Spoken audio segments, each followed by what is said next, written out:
Hi and welcome to the Journalism Salute. I'm Mark Simon. In each episode, we'll talk to or about an interesting person or organization related to journalism. The intent is to show that journalists are not the enemy of the people. Thank you for listening. On today's show, we're joined by Haelle and Bara Vaida from the Association of Healthcare Journalists, the Center for Excellence in Healthcare Journalism. They are topic leaders. The Association of Healthcare Journalists is an independent, nonprofit organization dedicated to advancing public understanding of healthcare issues. Tara is the leader for medical studies. She guides journalists through the jargon-filled shorthand of science and research and enables them to translate the evidence into accurate information that readers can grasp. Bara is the leader for infectious disease, helping journalists recognize emerging stories, understand the science of diseases, as well as preventions and cures. Both are longtime journalists. Tara has written multiple books, including The Informed Parent, a science-based resource for your child's first 4 years, and has done a TEDx talk on why parents fear vaccines. And in 2017, Bara wrote a piece for CQ Researcher asking the question, is the world prepared for the next pandemic threat? Thank you for joining me. I will start with looking, I guess, for a collaborative answer on this. Tara, can you start us off by explaining, give us an overview of what AHCJ does? Yeah, AHCJ is a journalism organization. It's a professional organization similar to the Society for Professional Journalists or the National Association of Science Writers. And it is the largest professional organization in the United States for health journalists. I don't know what our membership is, but it's quite impressive. I cannot imagine doing my work as a health journalist without being a member of that organization because the resources they provide are absolutely phenomenal. We have a variety of core topics that provide sort of, I guess, an introduction to different areas, but also definitions, glossaries, key terms, tips on how people get through different reporting things that they do on that particular core topic, tip sheets, all different kinds of resources in different areas. And those are the core topics that you mentioned at the start. Yeah, and also I'd like to mention, and thank you, Mark, for doing this, that we have a great sort of set of networking opportunities too, which I have valued greatly, especially as an independent writer and no longer have a newsroom. And so I've met folks like Tara and others. We usually have a great annual conference every year, which was supposed to be in Austin in, I think it was April, I think this past year. And obviously it's postponed till next year, but there's just been a lot of opportunities for helping journalists connect one another and support one another as well. And Bara, can you explain for us what exactly you do and why the topic that you're a topic leader on has personal importance to you? So I provide for the AHCJ, as a core topic leader, I am always looking for resources to help colleagues cover this. Obviously, a huge story. It's really interesting to me. Before COVID-19, I think infectious disease was considered kind of one of sort of a lesser of the topic areas in healthcare. I became really interested in it because I had gotten an assignment to write about pandemic preparedness, and I spent a lot of time kind of in the world of understanding pandemics and epidemics through history. And I was a history major in college, and so I was really interested in how pandemics have changed the course of so many things throughout civilization. And so it was a really interesting piece to work on. So I matched both my kind of science geekdom, because I love the science of understanding infectious diseases, and then just so the cultural implications and historical implications of what pandemics and infectious diseases have meant for humans. And what I really enjoy about being a core topic leader is being able to work with colleagues and to help them cover the story more deeply. And it's also kept me on my toes as well, helping me find resources for my own work. Tara, can you explain your core topic and why it has personal importance to you? Yeah, mine is on medical studies. So I help journalists understand how to interpret medical studies and read them and know how to formulate questions for researchers that they interview and cover them responsibly. I'm very, very passionate about it because covering medical studies is sort of a staple of all health research, health journalism.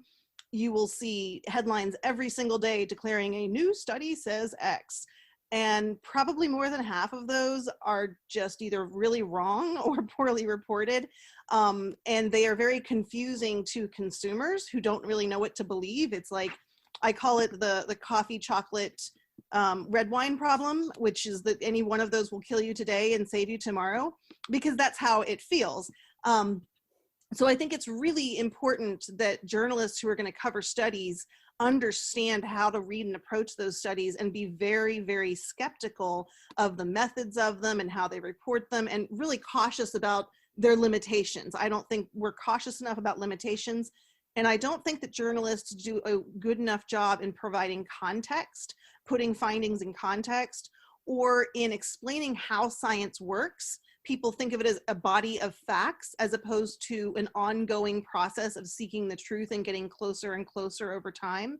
And because of that, the sort of up and downs, they found this today and the opposite tomorrow, they don't understand that that's actually part of the normal process of science. And I think it's vital that we do better education on scientific literacy in that regard. And I will add, while much of the information in the core topics is available to anyone, you don't have to be a member. There are some things behind a paywall for members of AHCJ. However, all of the content we've been producing on COVID-19 is available for everybody. So any journalist who has normally been a general assignment reporter or a business reporter and has found themselves thrust into covering this pandemic can use those resources. One of the topics that you are, you mentioned passionate about is vaccination. And that's certainly a very big story now. You actually did a TEDx talk about that, which I watched and I recommend. It's on YouTube. I will provide a link in the show notes. Can you tell us about that and about that? I thought one of the interesting things that you did was you understood that you're grouping people here not into the anti-vaxxers and the people that are vaccinating, but you have the people that are vaccinating, and then you have this other group that is just people that are just fearful because they just don't know what to believe. Yeah, I think that's actually a common problem in general in science, where we create these false dichotomies, these binaries that don't really reflect what the continuum of the evidence is. There's very few binaries. I will say that one of them is that the Earth is not flat. The Earth is round, and we know that. That is a scientific fact, not a theory. Gravity, on the other hand, is a theory. But it's a pretty solid one. But there aren't a lot of scientific facts in that regard, and there's a lot of theories, and there's a lot of consensus of the evidence, statements that represent the best that we know right now with the evidence that we have. And I think when it comes to vaccination, the consensus of the evidence is very much in favor of the schedule recommended by the CDC. But it's a very confusing body of evidence, especially when you have studies that show this finding or that finding that seem to contradict it. And people don't realize that you have to look at the whole, and that looking at the whole requires knowledge across many different disciplines. Not a single person can go through and do that. And that, again, goes back to my passion about medical studies, is putting things into context. And I think contextualizing why people worry about vaccines, the ways that, the specific concerns that they have, which are not uniform, and the ways that they express them, and the different choices and behaviors and attitudes that they have or that they make, you can't cover that issue responsibly if you don't understand that beyond anti-pro, which is a huge oversimplification. And we see that right now with the COVID-19 vaccine development. There are lots of public health experts who have concerns about how some of that process is going. We have a lot of transparency from pharmaceutical companies who are reporting adverse events, and the public may not understand that that is normal and that that happens, and that vaccine trials often get stopped and started and stopped and started when those kinds of things are found. So I think understanding all of those intricacies is going to be really important, and important to not oversimplifying concerns the public might have about the vaccines that get developed.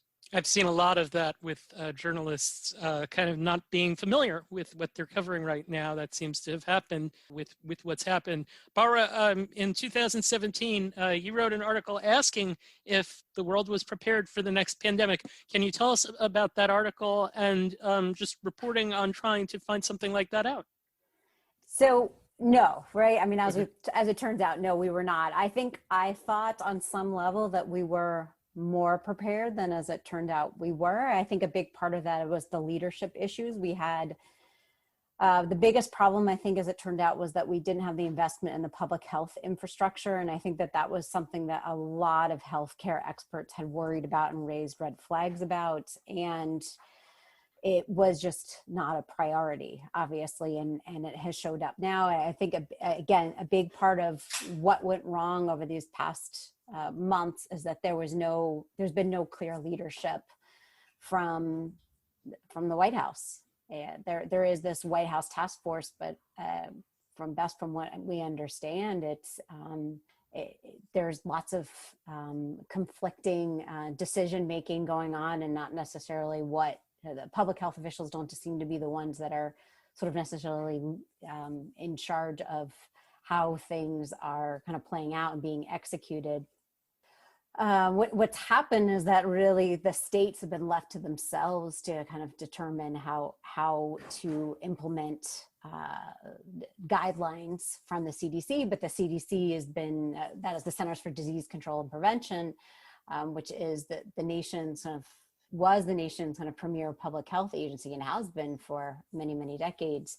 And they have many wonderful scientists there that have tried to provide really science-based, evidence-based kind of guidelines on how best families can protect themselves, and what communities can do to, prevent spread, and to also to offer guidance in terms of contact tracing and testing. And the states have all been left to themselves to kind of decide whether they want to implement this. And I think that that's a big part of what went wrong. And I don't think what was raised in 2017 was that there was a great concern about lack of funding in any of the contact tracing to, public health investment, to having folks on the ground. But I don't think anyone expected that there would be really no clear direction at all, and that the CDC would be, undermined as the way that it has been. And so I think in that sense, there was, I don't know if surprise is the right word, or maybe just that was not necessarily expected. And so I'd be curious, Tara, what you think too, as well. I think the biggest surprise has really been the CDC and what has happened and how that has played out. You said it all beautifully. I would echo everything that you've said. You said it far more tactfully than I would have. I think the bottom line is that we did not plan to have Trump in office, and we didn't account for the fact that someone such as that could be leading this country. You couldn't find someone who'd be more incompetent at that, unfortunately. What have you seen from journalists in terms of where they need, Bara, I'll start with you on this. Where do journalists need the most help with regards to covering all the different issues related to your topic of expertise? I mean, I think it's finding public health officials to talk to. That is certainly something I've been asked about over and over again. Can I help someone find a public health person to talk to in their community, and also to find experts on particular topics? And so I'm always kind of looking out. I also created a curated Twitter feed of experts that I keep track of, to make sure that they're not going too far into kind of the politics side of things, and are offering really kind of evidence-based point of views. And so I offer that as a resource, and any of those folks on that Twitter list are good people for journalists to reach out to. And I think a lot of them do respond via Twitter. And I think just, finding background information and trying to understand all these very, very complicated topics. What is plasma? What is an antibody? What is the vaccine process? How does that FDA regulatory process work? What is contact tracing? What is asymptomatic spread? I think these are all just really hard and complicated things. And journalists are obviously always being asked to comment and get a story out in an hour or 2 hours or 3 hours, or write about a particular study. And I think that has been and it doesn't stop, right? It hasn't stopped since February. It's been gone more and more and faster. So I think that has been one of the biggest challenges. And I know you didn't want to talk about politics, but I think politics also is hard here as well, because you can't keep politics out of the story. Right. And I think that was also a surprise in terms of how this has played out and how it has colored the response. Right. And is it challenging to have some political reporters now delving into some of the scientific and medical information? That must be pretty challenging, no? Yes, that has been a major problem, actually, because political reporters are used to covering things in a very different way, where they look at, making sure that they cover all different sides of an issue and getting varying perspectives. And that's very important when we're covering the political process. When you're covering the scientific evidence, including every single perspective means that you're going to include perspectives that do not have scientific evidence backing them up. And I think that political journalists don't have many of them. And there's been fantastic ones. I'm not painting with too broad a brush, especially health policy folks. They are right at the center there and have been fantastic. I can think of a couple off the top of my head who have been amazing. But you do have a lot of political journalists who are reporting on things like, for example, hydroxychloroquine. And it's like, well, this guy says this, but that guy says that. Well, we don't really care who those people are or what they say. What we care is what the evidence says. And the people that you interview need to be the people who are talking about the evidence. And we didn't see enough of that. And that goes back to the importance of understanding studies, especially with the research coming out so rapidly. Preprints and peer-reviewed articles it's overwhelming to try and keep up with them all. And that makes the need to have those skills to assess a study and whether it's worth covering and what to cover in it even more important. I will say two things. One, regarding the political issues, I think what makes this one particularly challenging, you're always going to have politics and public health. That's impossible not to, even if it's just talking about funding. What makes the challenge unique in this circumstance is we haven't had a public health emergency in which belief in the existence of the public health emergency fell along ideological or political lines. And that has made it very difficult to get the kind of public buy-in that is necessary to address that with appropriate public health measures. And I think that's been a big challenge. Another thing I'll say that has surprised me, perhaps the thing that surprised me the most about the pandemic from a reporting perspective, is how utterly invaluable Twitter has been. Up until the pandemic, I used Twitter. It was very helpful for finding sources or keeping my pulse on things, but I wouldn't say it was so essential that I couldn't do my job without it.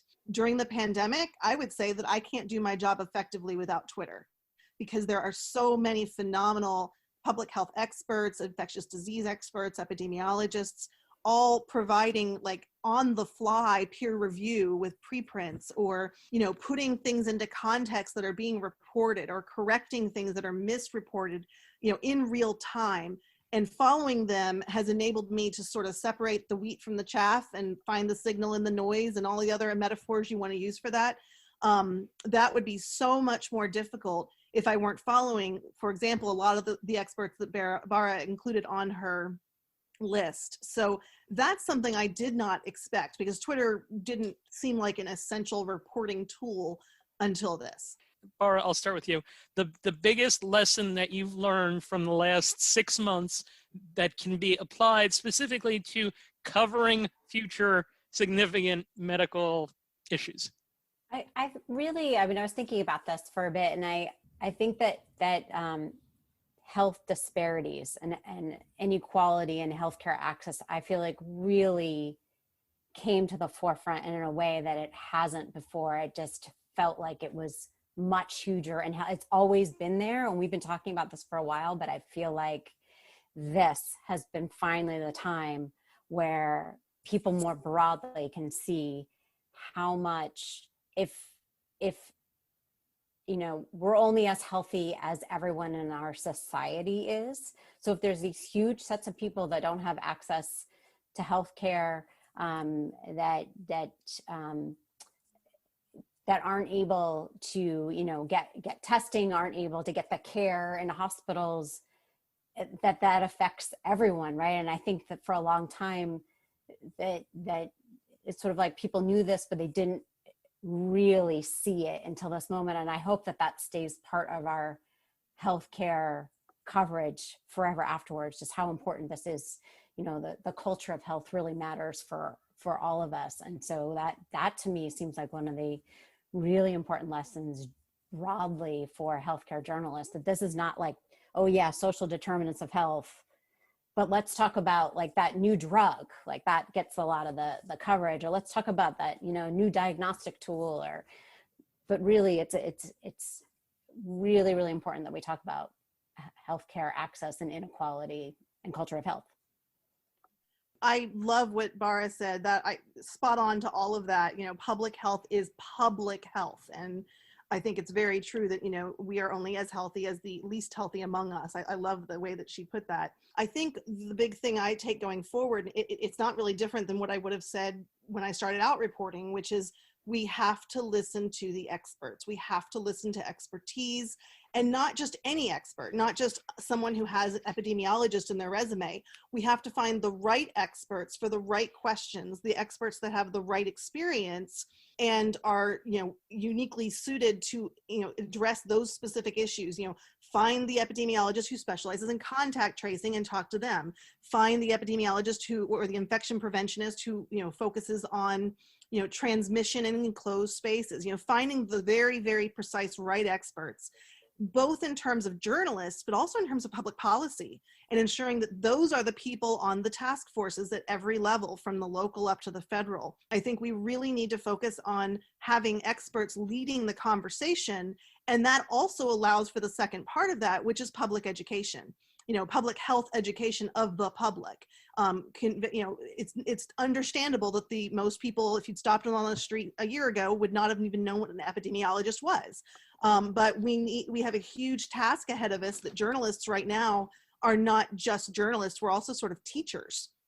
We're kind of public health teachers. We're having to teach the public new terms, what those terms mean, new concepts, you know, convey public health information. And I think that scientific literacy and public health literacy and personal health literacy are all vitally important. This is an opportunity. This is an opportunity we need to be taking right now to use those experts' expertise and convey that to the public. And I think all that whole package goes together. So many people shouting. It's very difficult to, as you've said, find the wheat from the chaff. I want to separate here and just talk about your respective writing passions, because I've looked at your websites. I was overwhelmed by the number of different things that you've both written about. Tara, I would start with you. If you'd just like to tell us about the things that you really get passionate about, particularly as they pertain to healthcare journalism. Yeah, actually, it's funny. As I talk to you right now, my 10-year-old son is sitting next to me, and unlike most women in professional you know, careers whose careers are stopped or halted or delayed by having children, in my case, having my children jump-started my career, because I began asking questions when I was pregnant with him about vaccines. And because I was in, you know, grad school at the time for journalism, I made that what I was looking into. And that led me into looking into other pediatric issues and in medical studies and women's health issues. And to this day, you know, for the past 10 years, I have focused especially on vaccination and vaccination attitudes and hesitancy, pediatrics, women's health, mental health, you know, obesity, nutrition, all the different things that essentially touch my life through my children and through my friends. And it's all medical research based, because I think we're always trying to better understand better ways to live. And we turn to the evidence and the science to try to make sense of that as best we can, while recognizing that it's an imperfect situation, an imperfect method that, you know, isn't, we're not going to get, like, you're not going to get solid answers. If you report on medicine and research, you have to embrace uncertainty all the while. But I think that's why I'm so passionate about those things, is none of them are cut and dry. They all have nuances, and I like to understand those nuances and explore them and find all the gray in different issues. Black and white is pretty boring. I'm interested in all those shades of gray and what they mean and how they differ from one person to another, and looking at all of those, you know, pediatrics and women's health and mental health especially, all of those areas provide for that. Bara, I was going through your website, and you have an extensive array of medical topics that you have covered in your time. Can you tell us about what you're most passionate about when you write? It's interesting. I'm pretty similar to Tara, actually, women's health issues and vaccines. And I was thinking about, you know, what have I most passionately been talking about? I feel like a teacher as well, particularly the flu vaccine that I've been talking to a lot of folks about, the importance of the flu vaccine and what is it, and kind of explaining the importance of vaccinations. And it's something that also gets me really worked up I get really worked up about this topic, and how just like, don't you understand, 150 years ago, people died because they didn't have access to vaccines. And so it kind of sometimes just boggles my mind. But so I feel definitely very passionate about that, and healthcare in general, healthcare policy, and actions that are being taken in Washington, because I have a long background in writing about policy issues and healthcare policy. And so Affordable Care Act, and what's been happening with that is another area of interest and passion as well. All right, to wrap up, we always have a pay it forward segment. I want to ask, and I'll start, Bara, with you, advice for someone who wants to be a healthcare journalist. Well, I always tell folks who are interested in journalism, it's a tough world. It's a hard world, but it is really rewarding, especially if you're a very curious person. What I generally tend to recommend is that you find a niche. And so healthcare is a really, really great niche. So find something that you're really passionate about, whether that is healthcare, or whether it is arts, or the environment, or if it is politics, and really reading and really investigating and talking to folks, and really spending some time in anything that just really spending time immersing yourself into that topic area. And then you can start to think about story ideas, and so that's generally what I recommend. Like, find a niche. Tara, your number one tip. Believe it or not, I usually have just three things, which is find a niche, network as much as possible, and start a blog where you can find your voice gradually over time in low stakes, where you don't have to worry about it. I would also just say, generally, if I wanted to pick one pithy quote, it's read as much as you can, talk to as many people as you can, question everything, and especially your own assumptions. All right, so then the last thing is always, we ask you to pick another journalism organization and pay it forward. I have two, actually, and they're sort of similar. I want to give a great shout out and salute to ProPublica and to the Texas Tribune. Both of them are new forms of journalism, in the sense that they are publicly funded, not publicly like by the Fed, but private, people investing in it, as opposed to advertising. And we're in the age of the internet, we're always looking for new ways to fund journalism. It's expensive to produce good journalism and to pay people what they're worth and digging up these stories. And ProPublica and Texas Tribune both do a phenomenal job of doing deep, investigative, meaningful stories, and doing so without relying on advertising. And I think that's an admirable, noble pursuit, but it's also vitally important right now. For similar reasons, Kaiser Health News. I think that KHN does amazing work, and very similar kind of model to ProPublica. And the National Association of Science Writers, they're just another really great organization, supportive of journalists and doing all they can to help science writers. Excellent. Those are certainly four very worthy groups. I have ProPublica and the Texas Tribune and the science journalists all on my list of organizations that I hope to speak to someday. So hopefully that will work out. Bara and Tara, thank you for taking the time to join us. We'll link to your websites in the show notes. Thank you for coming on and talking to us from the Association of Healthcare Journalists. Thank you very much. Thank you, Mark. We appreciate the work that Tara and Bara are doing, and the work of the AHCJ.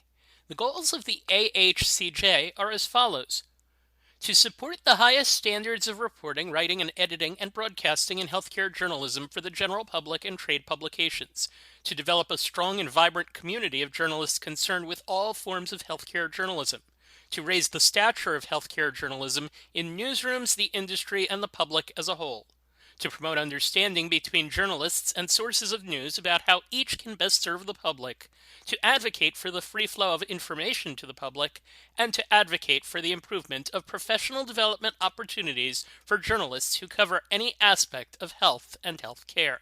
You can learn more about the organization at its website, healthjournalism.org. The Journalism Salute is dedicated to the memory of Dr. Robert Cole, who influenced hundreds of students in his more than 30 years teaching at my alma mater, Trenton State College, the College of New Jersey. Dr. Cole had more resources at his disposal than you could possibly imagine. He had endless stacks of books, magazines, and folders with clippings all throughout his office and his house in Yardley, Pennsylvania. In fact, he even had bookshelves in his bathroom. Thank you for listening to the Journalism Salute. If you're interested in following along with us, follow us on Twitter at Journalism Salute, SALUT. There are more episodes to come. Thank you for tuning in.